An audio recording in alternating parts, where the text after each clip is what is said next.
Joining us, French President Emmanuel Macron delivered a powerful address to Congress today. Macron pointed to France's special relationship with the U.S., but urged its ally not to retreat from the world stage.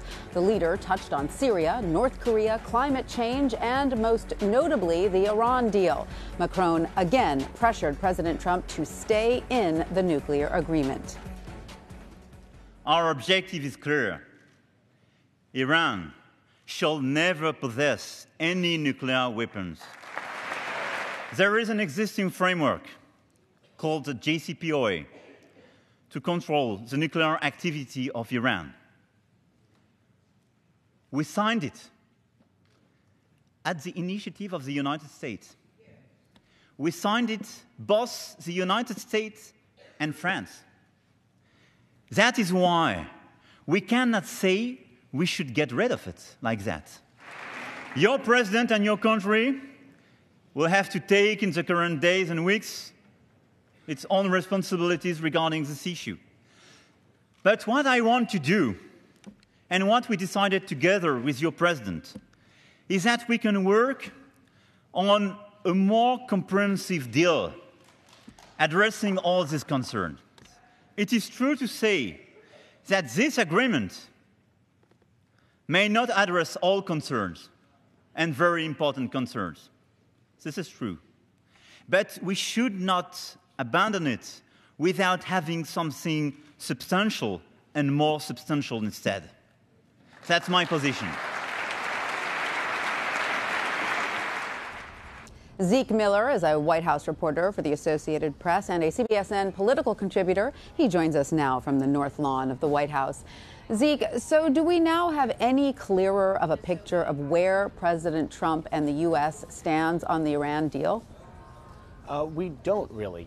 We know that what the president's opinion is of the deal, that he believes it's a terrible deal. That's something that he articulated during the 2016 campaign, and he's articulated as recently as yesterday in the White House during his meeting with President Macron. But we don't know. If the president wants a more comprehensive deal, we know that. But is he willing to keep the U.S. in the deal after May 12th? In order to negotiate a larger side agreement or a superseding agreement? We don't know the answer to that. White House officials say a lot of them don't know. They expect the president will pull the U.S. out of there despite these last-minute entries by France and other American allies. The intelligence and military community is also trying to keep the U.S. in the deal. But anything is possible. We know the president has looked at taking drastic steps in foreign policy before and has sort of walked them back and softened them under pressure from his allies, under pressure from his advisors. So something similar there could happen. But this is one of those clear lines in the sand that he drew in 2016, and he's been trying to walk himself way back from that over the last year. So there's a lot of suspense around this decision, and we don't quite know yet where he's going to end up. And Zeke, speaking of President Trump and his foreign policy, which he stated many times is America first, and we of course have seen his administration make many steps in that direction. Did President Macron make a strong enough case for the U.S. to continue its central role in international affairs? There was one indication of that that came out of yesterday when the president did say that he wanted an enduring presence for the U.S. on the ground in Syria. He said that wouldn't necessarily be military force, but that he was encouraged and sort of swayed by the potential for Iran to fill into the area and take control of the areas that the U.S. had successfully recaptured and its allies recaptured from the Islamic State in Syria. So that's an indication that the president was swayed in that area, is going to maintain a leading role on the ground in Syria, whether just the extent of just how much of that will be military or a civilian, a State Department diplomatic, and otherwise. We don't know the details of that just yet. But so much of Macron's speech this morning was really just a direct message to the President of the United States saying the world still needs the United States, and that's something that the President will, the people around him will say America first doesn't necessarily mean America alone. But what Macron is saying on behalf of the rest of the world is we still need you to lead, not just be a partner with us. We need you to be in the driver's seat. And that's something we have not really seen the president take too much of a move on outside of Syria in the past. Right. It's certainly, of course, a flattering message for the president to hear. It's hard to say, no thanks to that. But let's get back for a moment to the Iran decision and the nuclear deal there. How much of a factor could the Iran decision impact the upcoming talks with North Korea? That's certainly the message that Iran is telling. Is telling the world. That's the message that Iran is giving to U.S. officials, the U.S. press.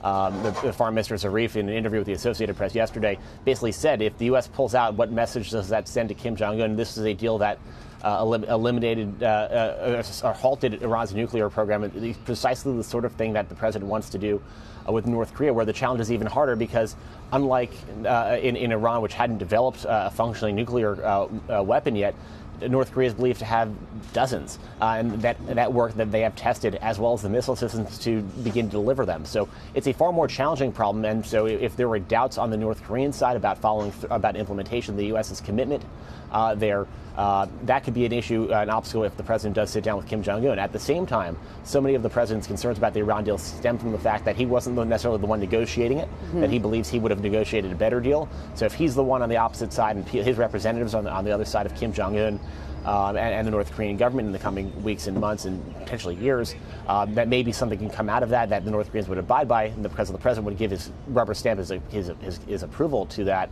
and sort of put his name on the line there.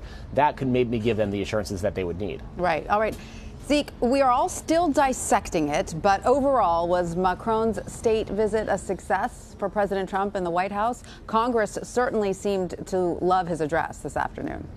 Yeah, Congress loves Macron. His visit seems to be very successful from his perspective. From the French perspective, they seem to sway the president a little bit on the ground in Syria. We'll know on May 12th where the president ends up with on Iran. But from the White House perspective, they seem to like it. The state dinner, their first state visit and dinner last night, went off pretty much without a hitch. There were no big hiccups, no big embarrassing moments.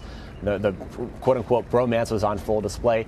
State events like this are one of the most presidential things a president does. They're definitionally presidential. They make the president look good, that make the first family look good, and that seems to be the result here. Will it last? That's a whole entirely different question. It doesn't really change anything in the dynamics in Washington or around the world.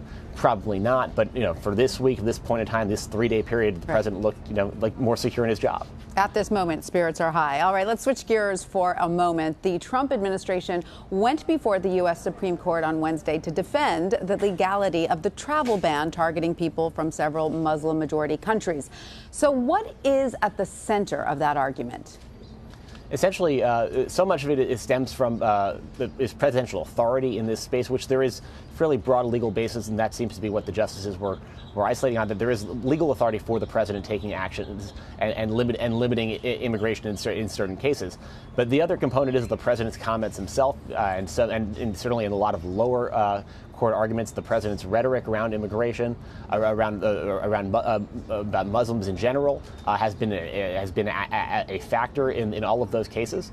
And so, in some ways, the president has been his own worst enemy when it came to the travel ban from the start, and as it was subsequently revised, and still at the courts, it's the president's own words being used against him, undermining the legal theory that the people who work for him are trying to put forward now at the Supreme Court. At the same time, it seems the justices seem to be somewhat receptive to the government's argument. So it may not be bad for the president, but he's in some ways his own biggest obstacle. We'll see where this goes. Now, Zeke, finally, Mr. Trump's pick to lead the Department of Veterans Affairs faces allegations that could jeopardize his nomination. Admiral Ronnie Jackson has been accused of abusive behavior towards staff, drinking on the job, and writing illegal prescriptions. How is the White House responding to all this?